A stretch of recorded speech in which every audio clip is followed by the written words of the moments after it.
மக்கள் ஆதரவுல தனிப்பெரும் கட்சியா உருவெடுத்திருக்கு. 106 இடங்கள் இப்போ வரைக்கும் நம்ம பேசிட்டு இருக்க இந்த நொடி வரைக்கும் ஒரு இடம் ஜெயிக்க மாட்டேன். ஏன்னா நீங்க களத்துக்கு அது ஒரு தற்கொலை கூட்டம், அது ஒரு குட்டி நம்பர்ஸ். களத்துக்கு பார்க்கும்போது களத்துல எங்கேயுமே அவங்க இல்ல. அமைதி புரட்சி நடந்திருக்கா, விசில் புரட்சி நடந்திருக்கா? அப்ப விஜய் சொல்ற மாதிரி இன்ஸ்டாகிராம் புரட்சி நடந்திருக்கு. இன்ஸ்டாகிராம்ல இருந்து ஓட்டு போட முடியாதுல்ல. இன்ஸ்டாகிராம் இன்ஃபுளுசரை வந்து விலைக்கு வாங்கினாங்க. நீங்க யூடியூப்ல கத்துன்னு கத்துறீங்க, உங்களை பார்த்து ஓட்டு போடாதவங்க இன்ஸ்டாகிராம் இன்ஃபுளுசரை பார்த்து ஓட்டு போட்டுருவாங்களா? சாம்பார் ஆப் எனக்கு இது சரியா இருக்குன்னு நீங்க சொல்றீங்களா? நீங்க வந்து சரியோ தப்போ மக்கள் ஏத்துக்கிறாங்கல்ல, அதை நம்ம வந்து நம்ம அங்கீகாரம் ஏத்துக்கிட்டாலும் ஏத்துக்கலாம். அவர் தான் சிஎம். 5 வருஷம் அவருடைய ஆட்சிங்கிறத நம்ம வாழ்ந்தாகணும். அதுல மாற்றுக்கிறதே கிடையாது. அழுகுறான். ஒரு செல்வாக்குமே இல்ல, அதை நான் களத்துல பார்க்க முடியறது இல்ல. ஒரு தோல்வியெல்லாம் சந்திப்பான்னு தொடர்ந்து உங்களோட வீடியோக்களை கடுமையா சார்ந்தீங்க.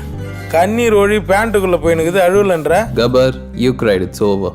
உங்களுடைய கணிப்புகள் எல்லாமே பொய்யா இருக்குன்னு இப்ப நினைச்சுக்கிறீங்க. நீங்க வந்து தோற்று போனதுனாலே வந்து நல்ல கண்ணு வந்து கெட்டவர்னு சொல்லிட முடியாது. இதற்கு இது பதில் இல்லையே. இப்போ அவன் கேட்டதுக்கும் நீங்க சொன்னதுக்கும் என்ன சம்பந்தம்?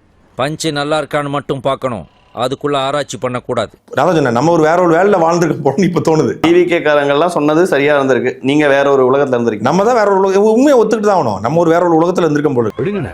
இல்லப்பா, அடிமேல் அடி விழுந்துட்டே இருக்குப்பா. எத்தனை அடியை தான் சமாளிப்பேன். அஜித் ரசிகர்கள் ஓட்டு போட மாட்டாங்க, சூர்யா ரசிகர்கள் ஓட்டு போட மாட்டாங்க, விஜய் அவர்கள் ரசிகர்களுக்கு எதிராக எவ்வளவு பேர் இருப்பாங்க. உங்க வீட்லயே வந்து சூப்பர் ஸ்டார் ஓட்டு இருக்குமே அவங்க போடுவாங்களா, கமல்ஹாசன் ஓட்டு இருக்குமே போடுவாங்களா, எல்லாரும் போட்டிருக்காங்க சார்.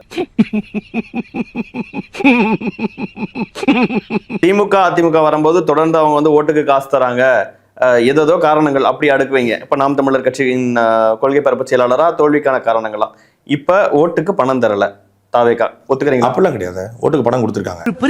தங்காதுரை ஒரு அளவுக்கு மேல இது வரைக்கும் போட்டு நாம் தமிழர் கட்சியின் வாக்குகளுக்கு பிரச்சனையே இல்லை. விஜய் அவர்கள் வருகையால நாம் தமிழர் கட்சி பாதிக்கப்படாது, ஒரு ஓட்டு கூட போவாது அப்படின்னு யாராலும் தொட முடியாத ஒரு வாக்கு வங்கி அப்படின்னா அது நாம் தமிழர் கட்சிக்கு மட்டும்தான் இருக்கு என்பதை இந்த தேர்தல் தலைக்கணமும் அகம்பாவும் உங்க கட்சி எங்க கொண்டு போய் விட்டுருக்குன்னு பாத்தீங்களா? என்னங்க அது எப்படி ஆயி போச்சு? படுவாவிங்க எல்லாருமா சேர்ந்து உங்களை இந்த நிலைமை கொண்டு வந்து விட்டாங்களே. 8% அங்கீகரிக்கப்பட்ட கட்சி. எங்களை மாதிரி எவ்வளவு ஓட்டு வச்சிருக்கோன்னு பாருங்க, எங்களுடைய மாநாட்டு கூட்டத்தை பாருங்க, நாங்க பிரச்சாரத்துக்கு போகும்போது கூட்டத்தை பாருங்க. நீங்க 3% கூட இல்ல. எரிச்சல் ஆகுதுங்க. எத்தனை பேரோட கனவு, எத்தனை பேரோட உழைப்பு, எத்தனை பேருடைய உணர்வு எல்லாத்தையும் மண்ணாக்கிட்டு உட்காந்துக்கிட்டு நல்லாவே இருக்க மாட்டீங்களா? நல்லாவே இருக்க மாட்டீங்களா? நல்லாவே இருக்க மாட்டீங்க. இப்ப நீங்க வந்து 16 ஆண்டு காலமாக தொடர்ச்சியா களத்துல நின்று 15 வருஷமா டேரா போட்டுக்கிட்டு குறுக்கவும் நெடுக்கவும் அலைஞ்சிட்டு இருக்கிறியாடா. வெக்கமா இல்ல?